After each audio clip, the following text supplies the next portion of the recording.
Okay, I'm going to hide this panel.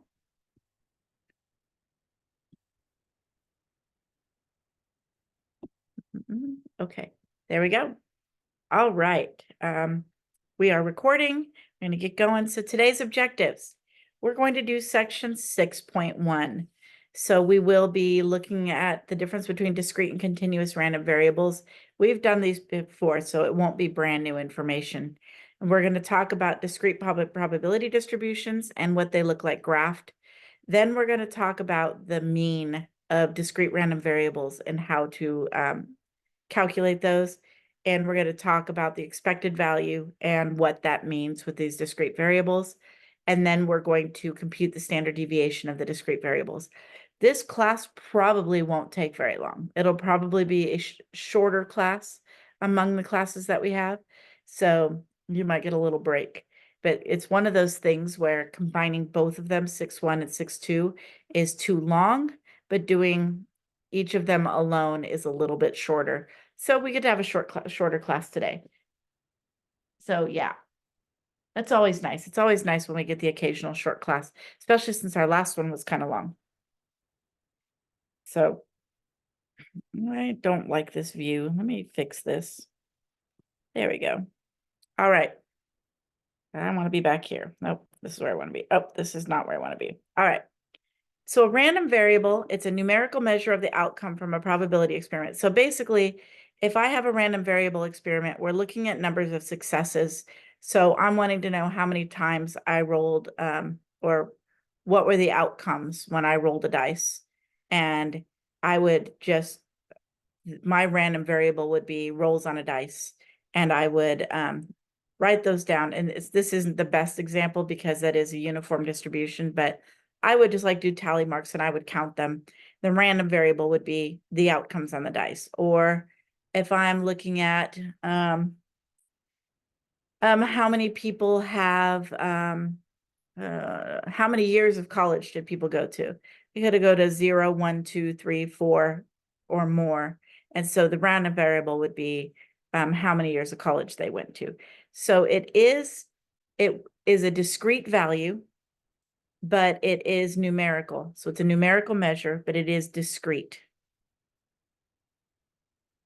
So discrete random variable, it has a countable number of values. So this is plotted on a number line where you'd make dots rather than make a solid line. We've discussed these before. So discrete variables can't take on every value in between. They're generally just countable numbers like 0, 1, 2, 3, 4, and on, usually. But as I said before, like say you're selling t-shirts for $12.50 each, then I could have 12.50 and then I could have 25, but I'm not going to take on every value in between. A continuous random variable, it would have infinitely many values. So I would draw a straight line that's uninterrupted and it could take on any value in between. So like how many minutes your commute was to work. That would be a continuous variable because it can take on any value. This is not completely new information. We're just talking about random variables rather than just what we were talking about before. It's the same information. Okay.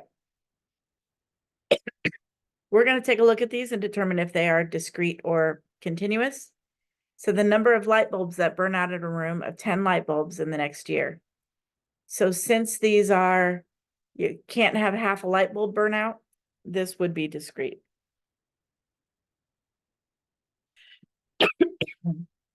Might have to grab my water bottle. So the number of leaves on a randomly selected oak tree, yes, it could be in the thousands or 10,000s or whatever. However, they're still countable. So they're still technically discrete. Don't ask me to count them, but Rain Man could count them. The length of time between calls to 911. This is time, and it has to go to 4 minutes and 59 seconds before it can get to 5 minutes. Therefore, this would be continuous. And most of you did pretty well on this part on the test. So I'm going to move on. All right. So we talked about this before as well, a probability distribution. Uh-oh, my pen. Probability distribution It gives us all the possibilities of the outcomes of the value of random variable X. Previously, our probability distribution used categorical variables. Now we're going to be using discrete variables, but we'll still be looking at all of the possibilities of the random variable. And then we look at the probability of them. And so remember that the probabilities all have to add up to 1, and all of the probabilities will be between 0 and 1. That still stands. So I'm going to write this again, just all add up to 1, and then all probabilities, I'm going to write probs because I don't want to write the whole word out, between 0 and 1. So these are conditions of a probability distribution. They all have to add up to 1, and all of the probabilities have to be between 0 and 1. All right. So this table on the right, it shows the probability distribution of a random variable X. X represents the number of movies streamed on Netflix every month. So they took households and they looked at how many movies they streamed on Netflix every month, and they put the probabilities next to them. So this was experimental. So they just probably took some sort of a random sample, I'm guessing, and counted how many there were and got their relative frequency, which would be that probability. So this would be a probability distribution. If I add all of these up, I'm guessing it better be add up to 1. I'm going to add them right now.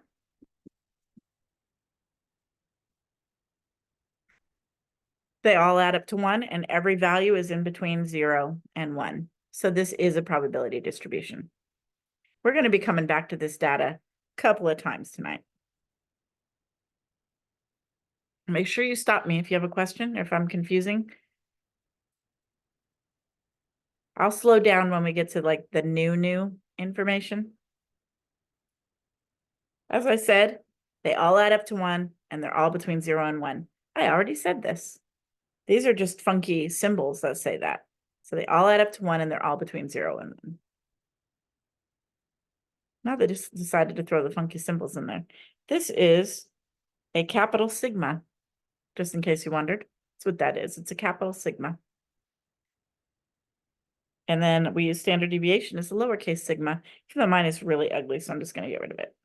All right. So a probability histogram, it basically looks exactly like a relative frequency histogram.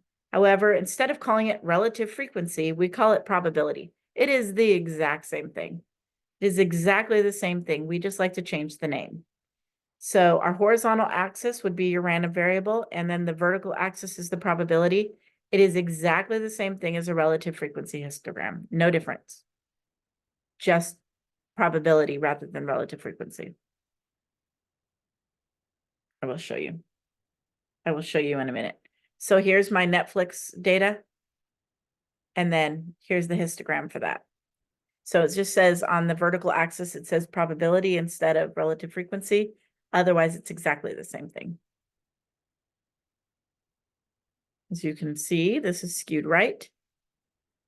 Apparently, people don't watch very many movies on Netflix. I'm a show watcher more than a movie watcher, personally. I don't watch a whole lot of movies on Netflix. I watch shows.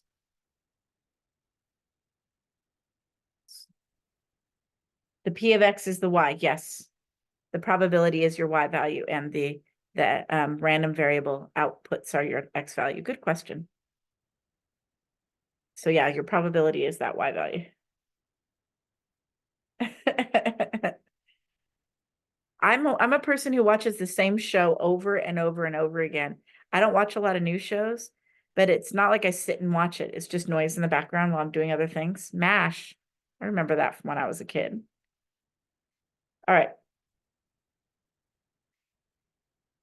So there's another way that we can draw a probability histogram, and this is going to be really uncomfortable because it's not technically a histogram, but when we are using our probability distribution, it's kind of just like a shortcut way to watch it. So, or to make it. So this is not a formal histogram. Just letting you know. What I'm going to show you is not a formal histogram, but it is another way to show the data on a graph. So this one just shows the little ball on the top, and it just shows a line going up. No, this is not technically a histogram, but this is another graph, another way that if you were doing it by hand, saves you a little bit of time. So this is the free throw data. Somebody shot my random variable is they shot either 0, 1, 2, or 3 free throws out of 3. And this is their probability their probability distribution for that. It looks like they're pretty good because out of 3, 51% chance of getting all 3 of them. So they must be a pretty decent basketball player. All right. We're going to go to the new stuff here. I didn't mean for this one to be the screen. So, okay, now this is where we get to the new stuff, and I'm going to slow down just a little bit. When we are computing the mean of a probability distribution, you can't just take all of these. Well, that's not a pen. You can't just take all of these and add them up and then divide by 6. You can't do that because each one is weighted differently. So there's a 58% chance of somebody renting one. This is Netflix. I forgot to change this number of DVDs. It's Netflix. This is the Netflix data. 58% chance that somebody watched one Netflix movie. So the 1 is weighted heavier than, like, example, the 0. So the way that we calculate our mean when we are using a discrete random variable probability distribution is you take each value, multiply it by its probability, and then add them all together. So notice here, 0 times 0.06, it is the outcome times the probability plus the next outcome times the probability plus 2 times 0.22. And we do this with each possible outcome, multiply it by its probability, and then add them all together. So this gave me the average number of movies that a person watches on Netflix is 1.49. So that is the average number of movies. I know that the value is not discrete, but that's not how averages work. Your outcome out of a mean is not going to be discrete because it's an average. So basically, most people watch between 1 and 2 movies. Questions on this?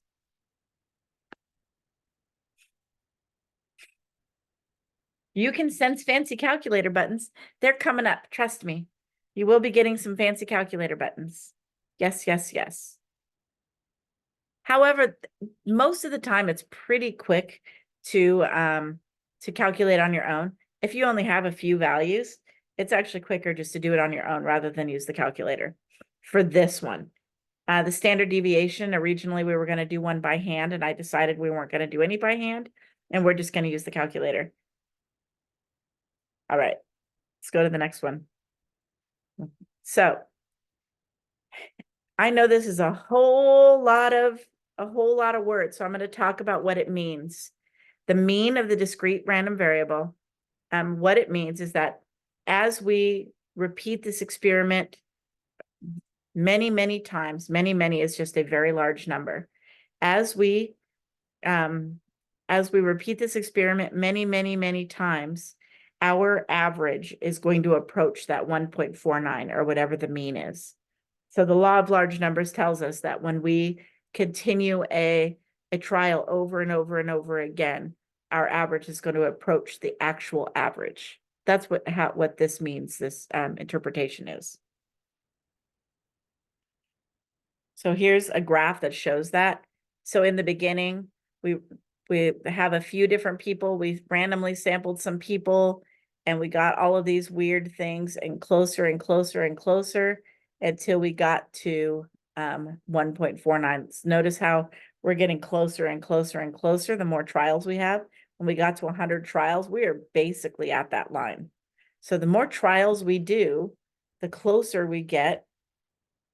I wish that would go away. I can't make it go away. It won't go away. The more trials, see, as soon as I move my cursor there, okay, just go away. Okay, so as we go more and more trials, as this happens, the closer we get to the actual, which is right there. Okay, let's do another example. We will do that in a minute. Because this, in the long run, we expect to approach the actual mean, we call this the expected value. Expected value and mean are exactly the same thing. So if I ask for E of X, this is the mean of the discrete random variable.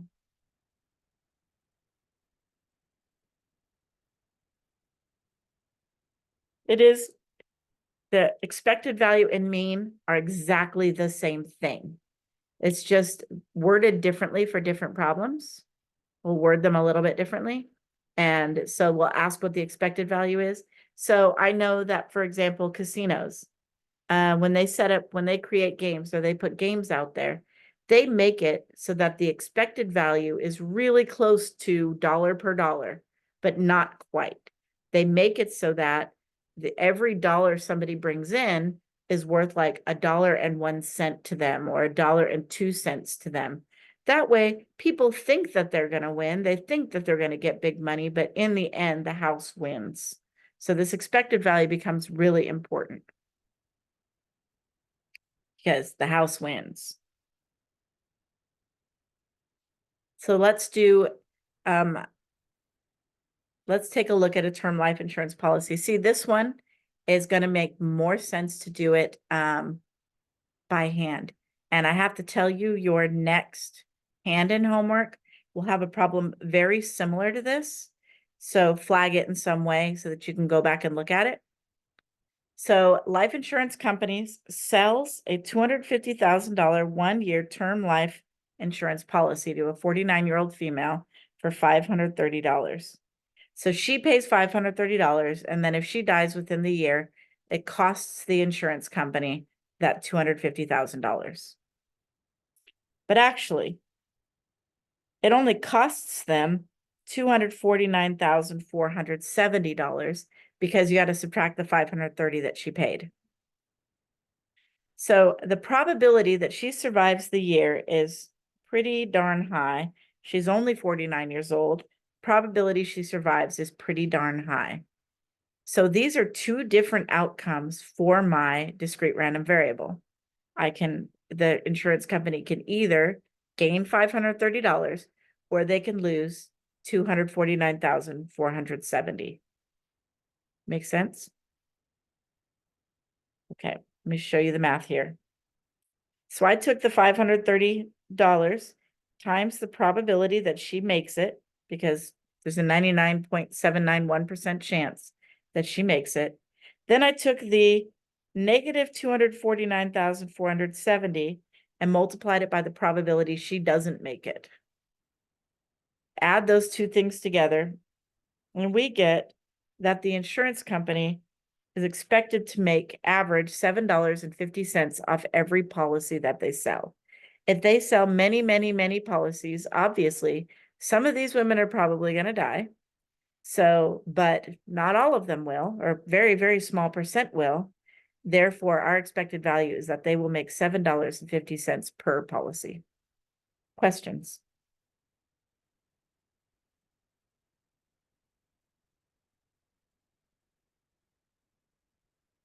Right. I'll give you a second to write stuff down if you need to. We're getting close to the fancy schmancy calculator stuff. We're already on slide 20 of 25. I told you this was fast. I told you this was a short class. It's going to slow like even more down though. Trust me. I'm going to have you do the basketball on your own. We already did that. Let's do the basketball. Where is it? Real Yeah. quick, how is the value for the second probability variable calculated? The 0.00209? Just subtracted it from 1. Because of the probability she survives, Oh, gotcha. 99, it's okay. It's okay. I'm sure that there was somebody else in here going, I don't know where that number came from, but I don't want to speak up. So thank you for doing that. So I just subtracted it from 1. See? You weren't the only one. chat tells us you weren't the only one. So it's okay. I'm okay being the dumb one. It's all right. No, you're not the dumb one. Don't even ever say that. Don't ever say that. I mean, I can tell you sometimes I will do a bunch of math and then I'll look at that and go, how did I get that? Where did that come from? It happens. And I know that all of you, the reason you're taking night classes online is because you all have very full lives outside of school. You all have these very full lives. And so you're probably as dead tired as I am by the time you come here and you sit in front of your computer to come to Zoom. So I account for that. So don't even go there. Don't even be upset with yourself. So basically, it's 99.791% chance that she lives. Uh-huh. So the complement to that is 0.209% chance that she'll die. Exactly. And thank you for your great vocabulary. Exactly correct. I totally love you for that. That was beautiful. Thank you. I love the use of the word compliment. I'm complimenting you on your use of the word compliment. Just don't, I'm sorry. Yeah, Quentin, we've already told you the probability that you're going to die within the year. You've already got that. You got that a couple of classes ago. We already told you what that was. Okay, let's go to the basketball. I would like you hand calculate the probability or the expected value of free throws. So go ahead and calculate that. I'm going to slowly work behind you. I'll let you get started, and then I will slowly work behind you.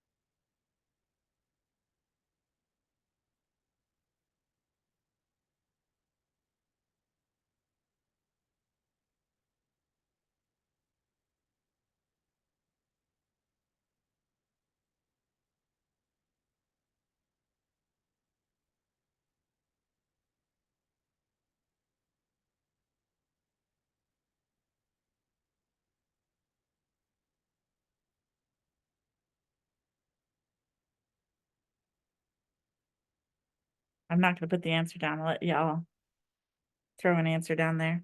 Someone throw it in chat if you like, or say it out loud. I don't care. See what you got.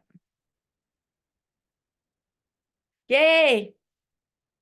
So our expected value, and just a second here, and I'm going to tell you how annoying this is 2.39. So we would expect if we did many, many, many, many trials, if we made this person shoot 3 free throws many, many, many times, that his average would be between 2 and 3. So, I had something.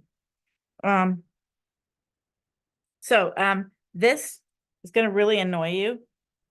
So one thing that stats loves to do is to give you variables that look no different capitalized than lowercase. Technically, this is an uppercase X, technically, but it looks no different whether I write it big or small or anything. Why do they do that? We also later on down the road, we have a capital S and a lowercase s. They look exactly the same. Anyway, sorry, that's just my little rant. So I don't care what you write. I don't care if you write uppercase, lowercase. I'm not going to know. It's just going to be an X. The letter Q is a good letter. It's a good letter. Okay. So look at this big, ugly formula for standard deviation. It is, so the way that you calculate standard deviation, I'm going to tell you, then I'm going to show you the calculator function. All right. The way we calculate standard deviation is you take each value, subtract the mean, no problem. Then you square it, just like we do with regular standard deviation. Then you multiply it by the probability. Then you take the next value, subtract it from the mean, or subtract the mean from it, square it, multiply by the probability. and on and on and on, and then you add all of those together. Yes, you can just, yes, you can do this and do it by hand and it works and it's beautiful, but nobody wants to do it by hand. And you can just look at this and cry, or we can work smarter, not harder. So that's what we're going to do. We're going to work smarter, not harder. So I'm going to show you what it would look like. Don't write this down because I'm just going to show you what it would look like. I would take, what did we just decide? 2.39. So I would take 0 minus 2.39, then I would square it, and then I would multiply it by 0.01 plus 1 minus 0.10, square it, times 0.10 plus 2 minus 2.39 squared times 0.38. This doesn't look like fun at all, does it? Plus 3 minus, oh, see, and then I messed up even because it's supposed to be 2.39. Nobody corrected me. 2.39, 3 minus 2.39 squared, and that doesn't even look like a squared, 0.51. Yeah, I used to do that too. So I'm not going to make you do this. You don't have to do this. This is how you would do it by hand. Let me show you the fancy schmancy. So we're going to jump over to the calculator world. Let's see if my calculator's going to be nice to me tonight. Who knows? We just never know if it's going to be nice to me tonight. Doing it by hand is fun. You know, I mean, it can be, but this particular one isn't my favorite. I have other formulas I enjoy doing by hand. We'll get to those later. Yeah, for math nerds. Standard deviation is not one I enjoy doing by hand. When we calculate confidence intervals later on, those to me are so fun to do by hand. But I will also show you calculator functions for those. Let me try to zoom in. That is way zoomed in. Let's, man, minus. Let's see if it'll let me. Come on, come on. Okay. I'm going to go to stat and we're going to go into our edit screen and we're going to put our random variable into the L1 column. So put our random variable in here. Whoa, that's not a 1. So put your random variables into your L1 column. Then the probabilities will go into your L2 column. We've done something like this before, but with frequencies. You remember doing that? When we put frequencies in there? It is exactly the same way. It's just calculating something different here. So basically what it is doing is it is weighting all these values. So it's weighting them. It's telling them, because I'm going to use them as frequency. It's going to take 0 and it's going to say, okay, it happens 0.01 times out of 1.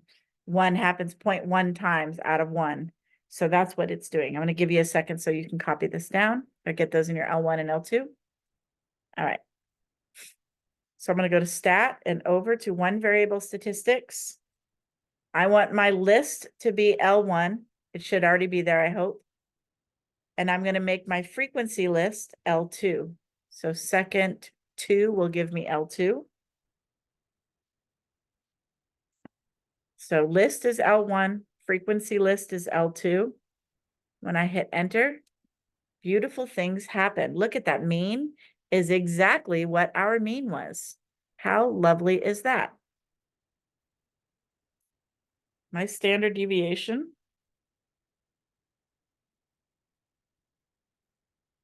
The standard deviation is 0.71. I'll just go with 0.71. So about 0.71.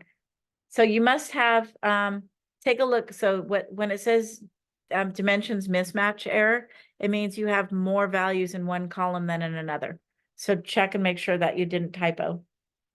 So that's what it means. It means like either your X or your Y value is longer than the other one. So check that again. So the only things we use here, so it will ask you for your variance. The variance is this number squared. So you would need to take your standard deviation and square it for variance. Remember, variance is basically useful or useless, but for some reason they love to teach it. Oops, so I'm going to square that. Okay, so my variance, I'm gonna go back to the other screen in a second. Glad y'all can't see the other screen because I just wrote something wrong.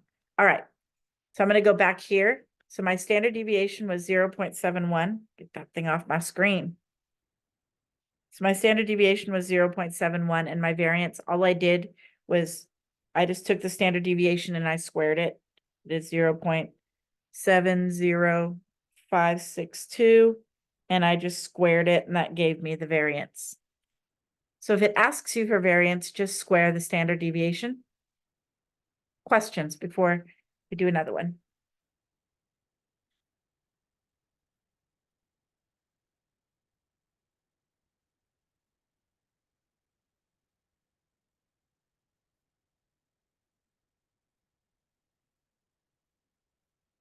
How do you put the L1 back in? I will show you. If you are a lovely person who accidentally hit delete instead of, because see, look, I'm going to hit delete because I want to get rid of my L1. Oh no, I got rid of L1. What do I do? No, this is okay. I'm going to do second delete. So look at above delete. It says INS. That's insert. So second insert. And it inserts that there and we have to name it. So I'm going to name that L1. So second one names it L1 and hit enter. And there you go. No apology necessary. You're welcome. Happens all the time. You have no idea the number of time teenagers delete those things on a regular basis. It happens frequently. Don't mind it all. All right.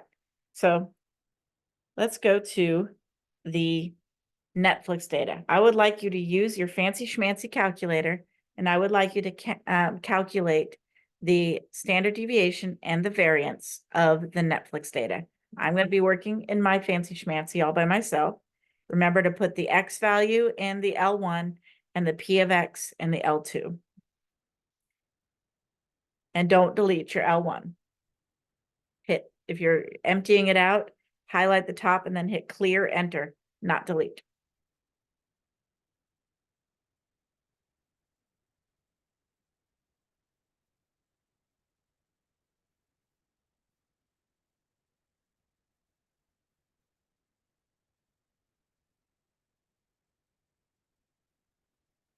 All right.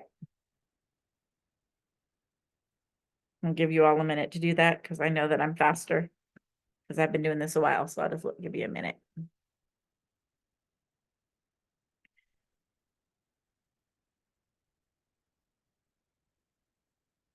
Yeah, the SX will show up blank.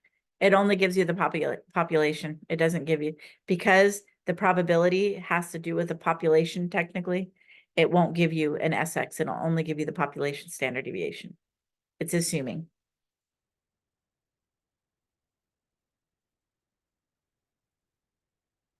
So I have, uh-oh. Well, I'm not gonna do that. So I have standard deviation.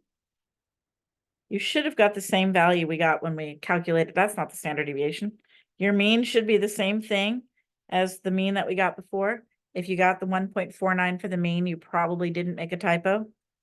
I say probably because things still happen.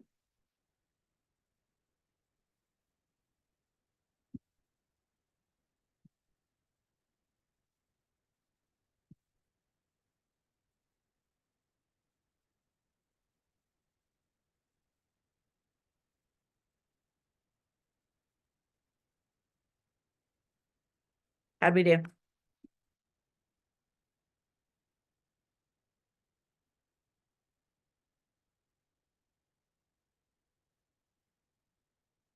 Good, good, good. I'm glad to hear that. But everybody else, you good? You obviously are more than welcome to calculate these things by hand, but some things it's just better to leave them with your calculator. And I know, so backing way up, I know when I was calculating my mean, I'm going to back up just a little bit here.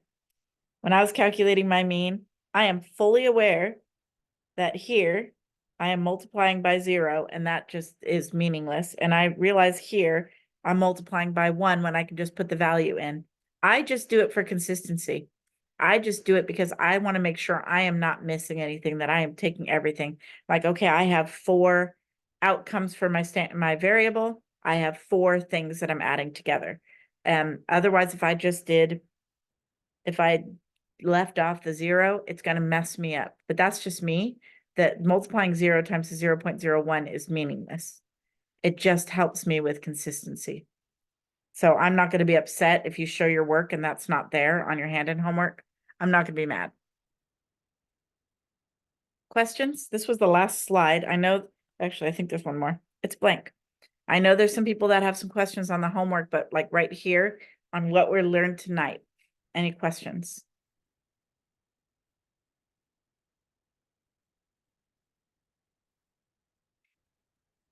I'm going to keep the recording on for those asking homework questions. And because, no, why does my iPad do that? I barely even moved. Doggone it. Let me see if I can make it work. Error. Danger, Will Robinson. See if I can make it work here. No. Okay, let's get out of QuickTime Player and start it up again. All right. I know I'm on the video and recording, and if I have more, if it doesn't work what I'm doing right now, then I will pause it. Okay, new movie recording. Oh, there we go. Yay, okay. Here's my iPad, maybe. Just thinking about it. Yay, okay, good. All right. The variance is not going to be on your calculator. You have to take the standard deviation and square it. So I just put 0.9327 squared in my calculator. You just have to square it. It's okay. No done needed. All right. Were there specific homework questions anyone had wanted to ask me about? I'm happy to look some up.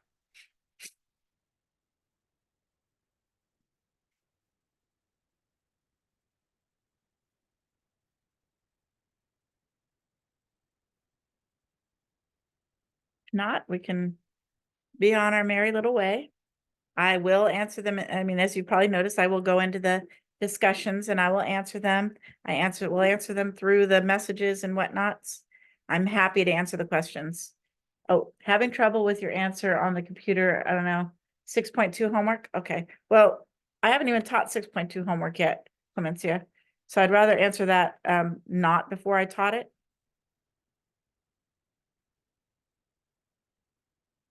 So I think it's going to confuse everybody since I haven't taught that yet. It's okay. You can send me a message and I'll walk you through it.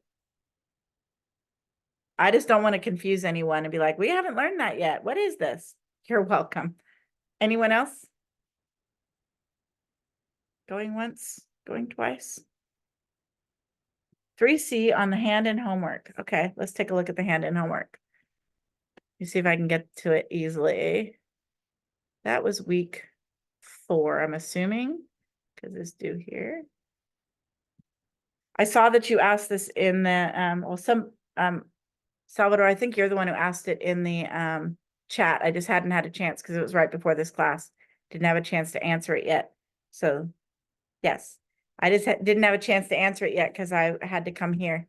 Not had to, I got to come here. Where is my, come on, where are you? There we go.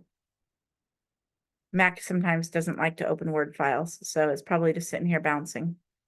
Oh, where are you? Come on, let's try it again. Okay. So on the question C, 3C, so there is an assumption, that's not 3. There's an assumption made in question A. No, I'm happy that you asked it here. Thank you for that. There's an assumption made in question A. We are assuming that bedding is independent of gender. We are assuming that. And thinking about the results that we get from let's see here, where's C? Okay. So thinking about the results we get in part B and part A, taking a look at these, It's actually part B. Does it line up with 10.6% of adults in the United States are males and bet on sports?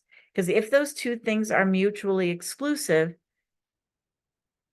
then there's an issue, right? Because doesn't it say that they are independent of each other? Because we have an issue with our outcome. So you need to see, yeah, you got to compare what you got in B to question C and talk about that assumption. That's all you're doing, is just comparing those two values. I don't want to give you the answer because I think it's kind of cool to look at it in kind of a real world situation and compare those data. Does that make sense? So you're comparing this 10.6 to what you got in B. Or you're comparing this 10.6 saying, yeah, just compare the numbers. All your answers are in decimal form where, like, I don't care. I will take it either way, decimals or fractions. Like, you mean like for number 2 and number 1? Yeah, I'll take them either way. On my my key, I have both. So I'm cool either way.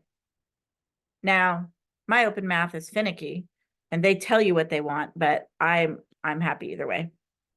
All right. Other questions?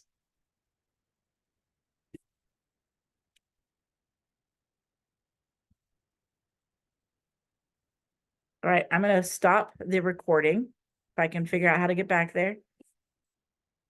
Okay, there's my Zoom. Go to Zoom, stop the recording. If I can find it. How come I never find it?